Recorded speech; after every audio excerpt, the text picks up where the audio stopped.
Welcome to HDTV. You're now rocking with your boy.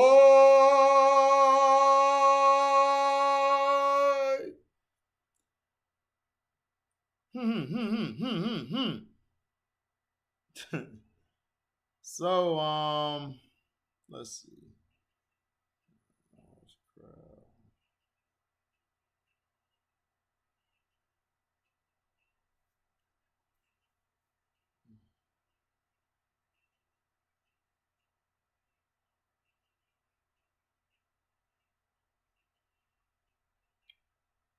So, the New Orleans Saints, we are still more than 3 weeks away from the NFL draft, but it seems like two teams just couldn't wait to start moving around the draft.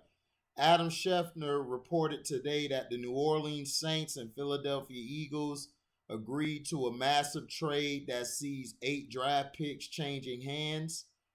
The Eagles' motivation to make this move seems pretty obvious. Now, here it is right here. The trade, the Eagles are sending picks number 16, number 19, and number 194 in the sixth round to the Saints in exchange for pick number 18, number 101 in the third round, and number 237 in the seventh round, and a 2023 first round pick and 2024 second round pick. Saints now are at 16 and 19. Eagles are at 15 and 18. The Eagles' motivation to make this move seems pretty obvious. They had 3 picks in the middle of the first round of a draft that is viewed as somewhat weak.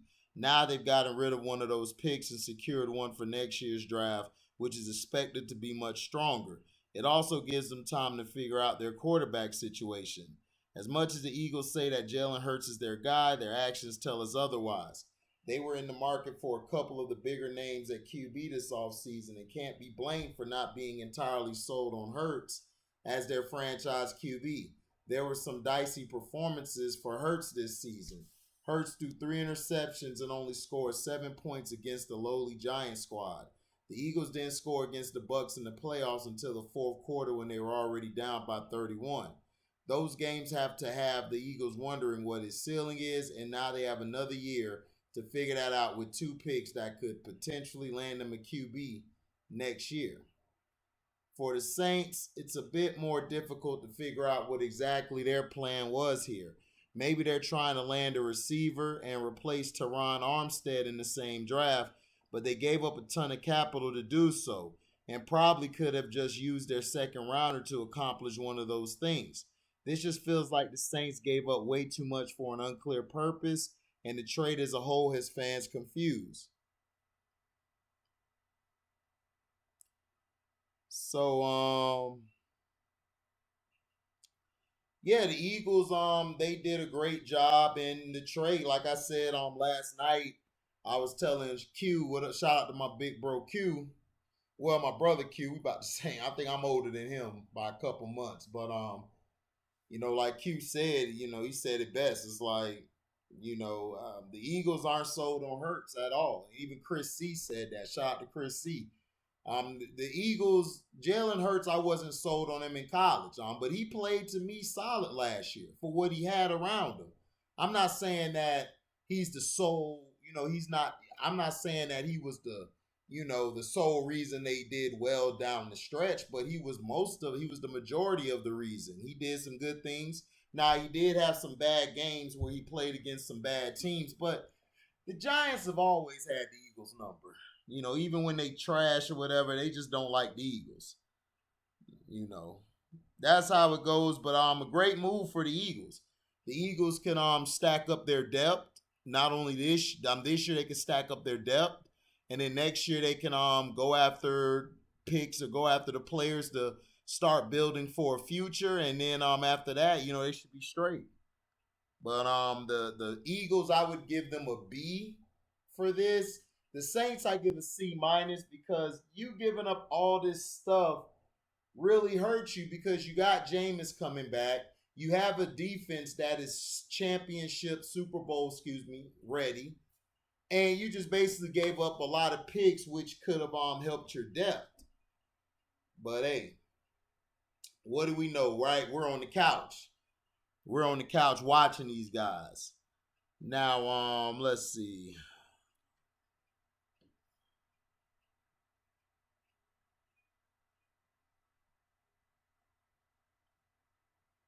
Okay.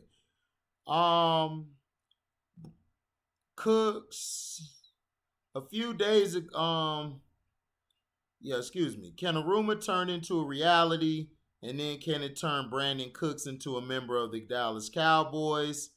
A few days ago, Bleacher Report offered up, as it often does, a potential trade proposal. This time featuring a stunner deal that would have the Cowboys landing Houston Texans playmaker Brandin Cooks in exchange for a third round pick in April's NFL draft.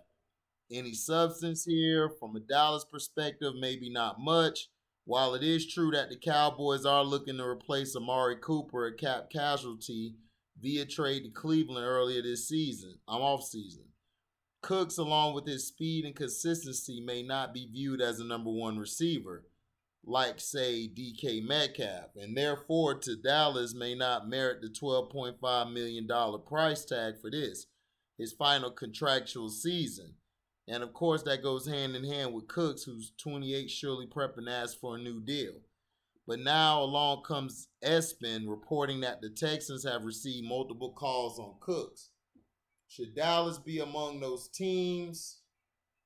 Cooks has played for 4 teams in 8 years, but that is not indicative of any negative. In Houston, he is considered an asset as a locker room leader, as well as a perennial 1,000-yard receiver. His 4.33 40 time is part of the package as well. Worth noting, each deal and situation is different.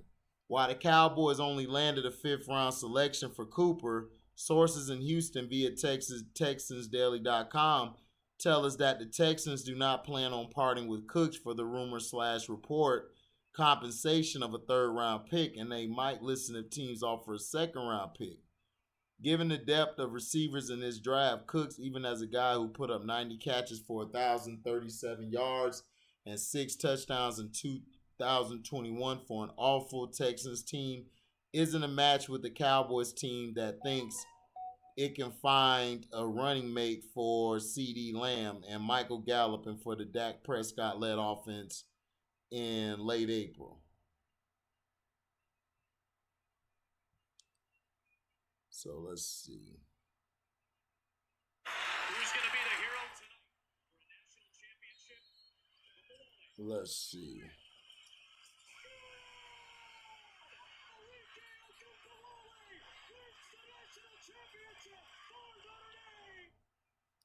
Cowboys head coach Mike McCarthy feels your NFL free agency pain, Cowboys Nation. The Dallas Cowboys said goodbye to starters Fair use, Zach. Fair use, Zach. And Randy Gregory. But as Mike McCarthy said, free agency is still in the first quarter of the game, and he knows how frustrating games can be.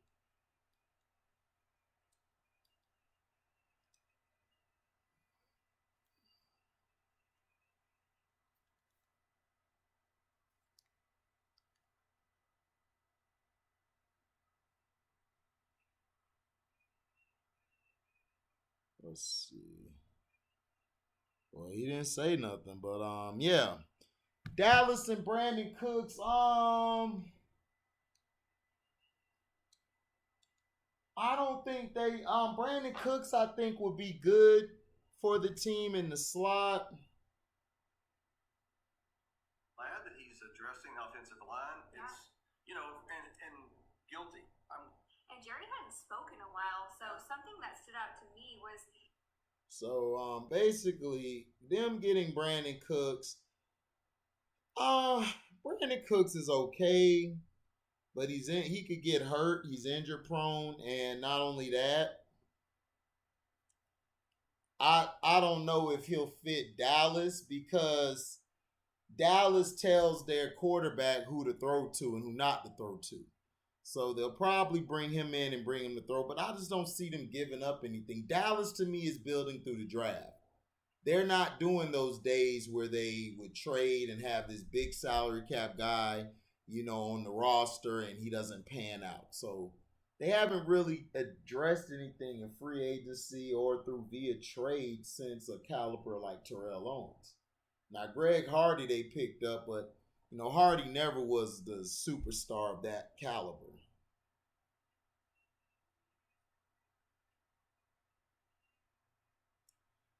Now, the Browns, have contemplated trading for Deshaun Watson's top 2020 target in Texans receiver Brandin Cooks, but it's unlikely to happen. They are one of the multiple teams that have called the Texans about trading for the ninth-year pro. League sources tell Cleveland.com, but the possibility is currently low. That's in part because the Texans might want a second-round pick for the 2014 first-round pick, and the Browns have already traded their first-rounder and fourth-rounder in 2022 to the Texans for Watson, as well as a third-rounder in 2023, a fourth-rounder in 2024, and first-rounders in 23 and 24. What's more, Cooks, who's 28, is heading into the final year of his contract at a base salary of $12.5 million and will be seeking an extension from his new team. He also has incentives worth about $500,000 and escalators worth $1.5 million this season. Cooks, who's played for 4 teams in his 8 seasons, will expect to be the number 1 receiver and get paid like it.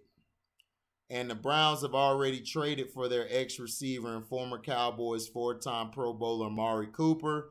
But Cooks, 5'10", 183 pounds, will provide the Browns with another speedy, deep threat and reliable target for Watson, who excelled with him in their lone season on the field together in 2020. That year, a season in which Watson led the NFL with 4,823 passing yards.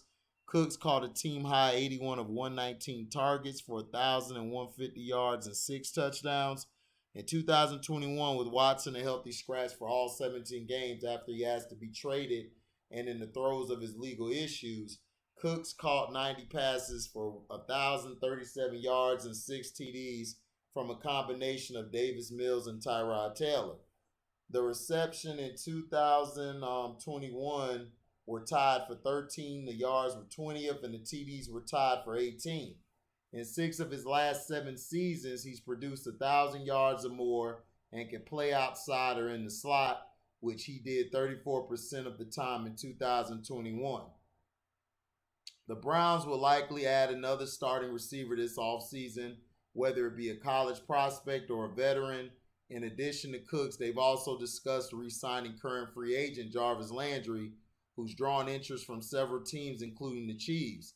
The Browns have the number 44 overall pick in the second round and could possibly land their number 2 receiver there. They're also expecting Donovan Peoples-Jones and Anthony Schwartz to continue to improve and be key components of the passing game. So yeah, I see that. I see that happening. But if Brandin Cooks doesn't come, they'll be fine. I don't think the Browns gonna do it. They've already given up a lot. So I wouldn't do it. I would just let the man walk.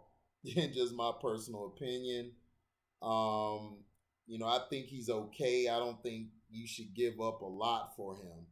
That's just how I feel about it. But let me know you guys' comment sections. How do you feel about the Eagles and Saints trade? And how do you feel about Brandin Cooks getting a lot of interest? Do you think he's going to be traded before or after the draft, or if he's traded at all?